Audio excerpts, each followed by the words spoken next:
Well, Adrian, it's a pleasure to having you here. As you Thanks know, for inviting me. as you know, I've been doing this small interviews because one of the main points that I do this is that people outside and inside our society can have an experience from the trainers, from the master trainers, the assistant team. And the first question is very simple. How did you end up here? What was your first experience with NLP? Yeah, the first experience I would say was reading a book on hypnosis. It was Paul McKenna's first book. Okay, cool. And I just found it fascinating. And there was a list of books in the back, and I read all the books. And most of the books, like on NLP, obviously were Richard's books. I read Using Your Brain for a Change. Okay. I read Transformations and all the early books, and I was hooked by it. Okay. So one thing led to another, started doing training, and here today. Cool. Which was your first seminar that you remember? That I attended? Yeah. The first seminar was practitioner training, and that was with Paul McKenna and Richard and a guy called Michael Green. Okay. That was back in 1999. Oh, quite So a long it was time. a long time ago, yeah. Yeah. How was it? What was that? Excellent. In those times, it was 7 days, it were 7 days. Okay. And like I had been reading the books since like 1994. Okay. And like you've read the early books yourself. You Yes. know, the way they've got the exercises laid out, and then we were actually doing it for real, and I just thought it was great. Cool, cool, cool. So, can you say if after the 7 days, even that you read the books, it was a totally different experience? Did you feel some change after Sunday, after the certificate? Completely. Like you can read things in a book, but like getting the energy from the stage, you know, like Paul, Richard, when they're doing the training itself, and with all the delegates. Yeah. It's much better in a live environment, and so I had a grounding in the principles, but actually had to attend a training to really get the true experience of it. Cool. At that point, did you ever thought of yourself being in an assistant team of Dr. Bandler and now John Laval? Yeah.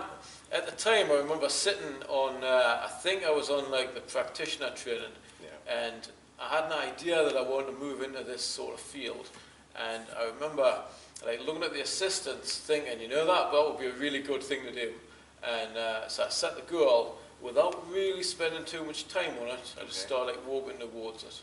Okay, cool. So you live right now in UK. Yeah, I live in north of England. Okay, cool. So what do you do with your skills? Do you have a business? Do people hire you for corporate training? Tell us about what you do for a living. Yeah, lots of the time I've got a few different things. Okay. I'm somebody who gets bored doing the same thing. So I run a few trainings with NLP at the moment. I'm doing things with Mark Innegraaf, and that's in Belgium. Yeah, the business practitioner. Yeah. So doing more like business trainings like that. I run a public speaking course, look up in the north of England. Okay. That's with Glynis Jeffries, like another society trainer. And I've also got a few other business invests. Okay, cool. So if I will ask you a very simple question. Normally we get to help people, just by, like John said, just a wink, just a smile, just one word. Can you tell us about maybe one person, without the name obviously, that actually came up to you maybe 2 years later, maybe 1 month later, that you talked with him, and he told you, man, my life is just different? Yeah, often, like when I first started out with this, I was doing a lot of phobia work. Okay. Yeah, so I had people with phobias. And again, it depends what the phobia is. You know, if you're scared of spiders, it doesn't really change your life that much unless you're working with spiders all the time. Obviously. But what it does do is it proves you can get over something, like, you know, something you thought you would never get beyond. Yeah. Once you go past it, then it proves anything's possible. Like, you know, you can do anything. And sometimes with the phobia work, I would say people who can't leave their house. Okay. Like probably one of the early ones, I had someone who was an agoraphobic. Okay. And the fact that they could leave their house, and he said he went to visit his brother who was like 5 miles away, and to him that was a massive thing. and that was utterly life-changing for him. Yeah, because once they do it one time, it generalizes. becomes exactly more familiar, so it's so wonderful. You know, yesterday I was talking with John Laval, our president, and there is something in the air, right? And it's that you have so many institutes, so many academies that make you a coach. Yep. And I'm going to talk, like I always talk, only of my country because my experience, it's my reality. Yep. And there are so many institutes that make you a coach, and they don't even mention where do these powerful questions that they have, the meta model. And when you run into them, that you tell them, okay, what do you do? Well, we ask the client questions, and oh, do you know where the questions come from? Yeah, from coaching. And there's no Richard Bandler or John Grinder in there. So what, from your point of view, your experience, right, what is the main difference between just a practitioner of NLP, between a coach that studies coaching without the Milton model, without the hypnosis part? Without those parts. The best quote I like to use was from Alessio Roberti. Okay. Who's obviously like the director of coaching for the society. Exactly. And Alessio says this thing, and he says, coaching is more than just a conversation. And that's what I think when we add NLP, like particularly like the language patterns used in particular sequences, that's what makes it far more than a conversation. And sometimes coaching just goes down the line of like, you know, tell me what your goals are, okay, let's form a plan, you know.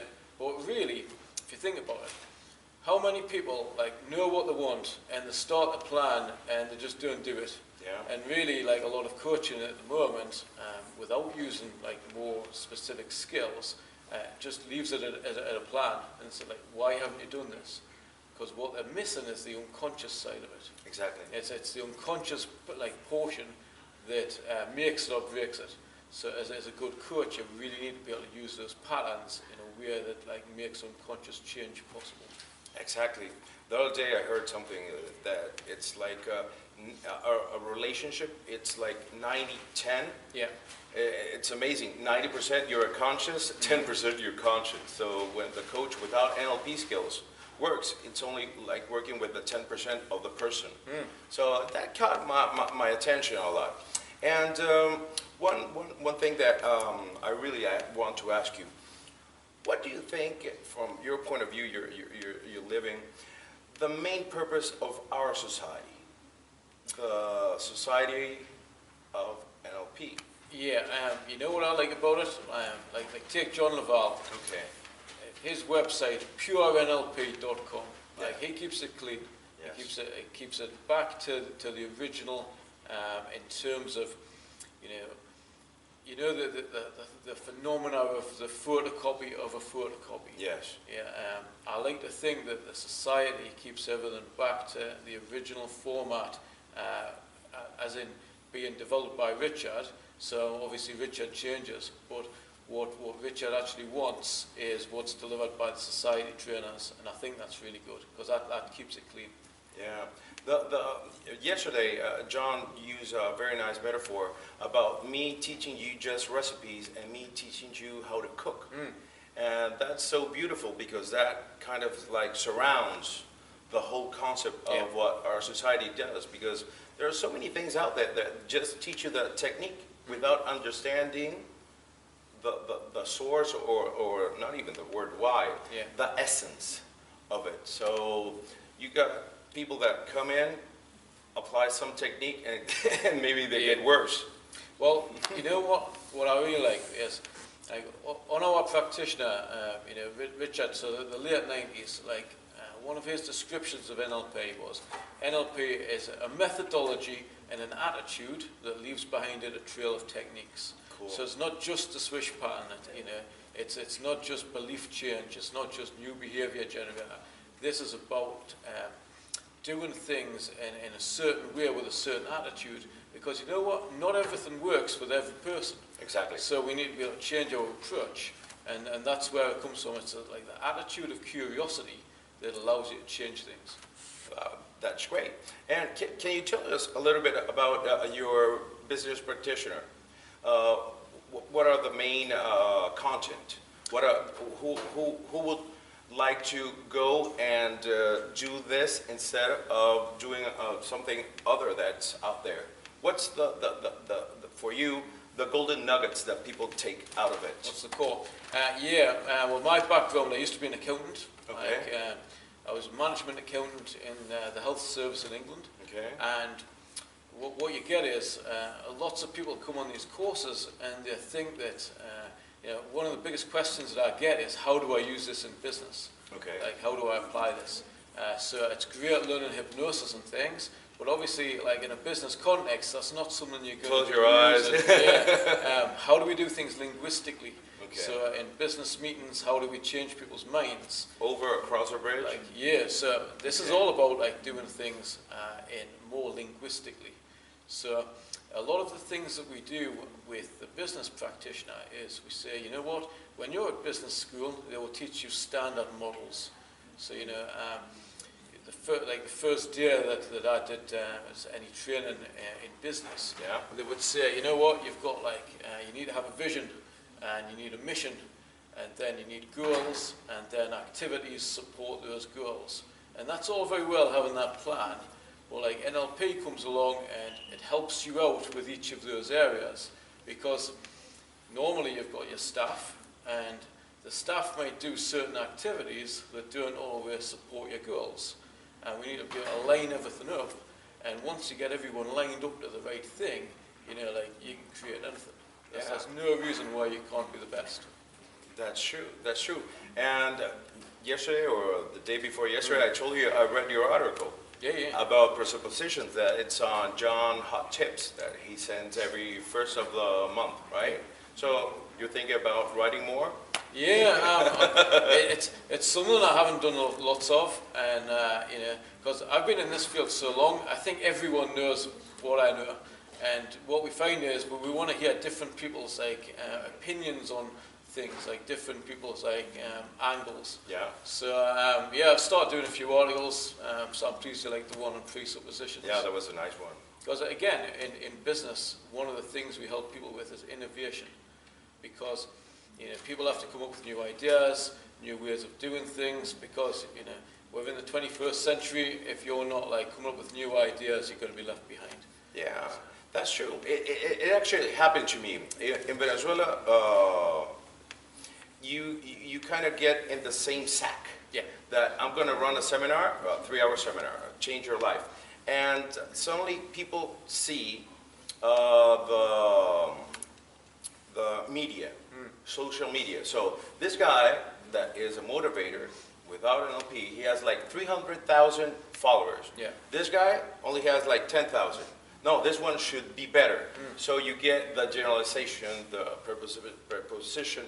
presupposition that more followers, and then you have all these things. And I got caught to it because to me, just 1 week ago, it was mouth to mouth is going to be the best way you can get people to come to your seminar. So if I do a seminar, I put somebody on the stage and he was afraid of public speaking, and people saw that after 20, 30, 40 minutes, the guy was speaking like normal, like you and me right now.